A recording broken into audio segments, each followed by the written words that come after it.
आगे बढ़ते हैं। सरकार 2047 तक रिन्यूएबल एनर्जी के लक्ष्य को हासिल करने के लिए पॉलिसी फ्रेमवर्क पर तैयारी शुरू कर रही है।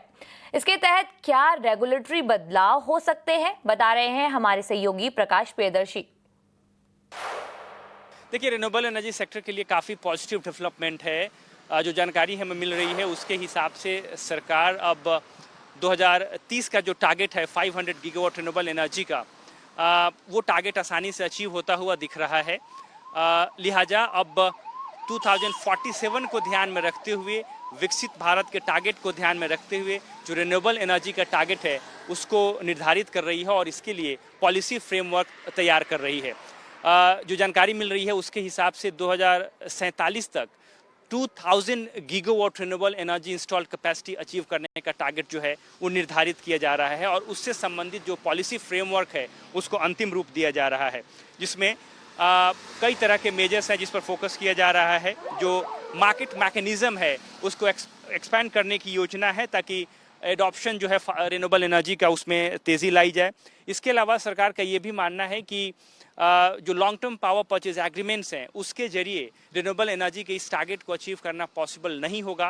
लिहाजा जो अल्टरनेटिव मार्केट मैकेनिज्म्स हैं उस पर फोकस किया जा रहा है और कई तरह के विकल्पों पर विचार किया जा रहा है, जिसमें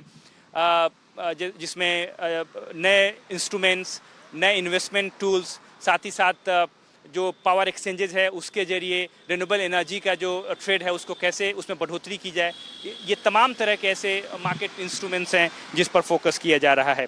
इसके अलावा CERC को इस बात के लिए एम्पावर किया जा सकता है कि वो जो न्यू मार्केट ड्रिवन इंस्ट्रूमेंट्स हैं वो लॉन्च करें और उसको इंट्रोड्यूस करें। साथ ही साथ कई रेगुलेटरी चेंजेस भी किए जा सकते हैं, जिसमें जो मिनिमम रिन्यूएबल एनर्जी का पिक्यूमेंट है स्टेट डिस्कॉम्स की तरफ से उसमें बढ़ोतरी की जा सकती है ताकि फास्टर एडॉप्शन हो रिन्यूएबल एनर्जी का।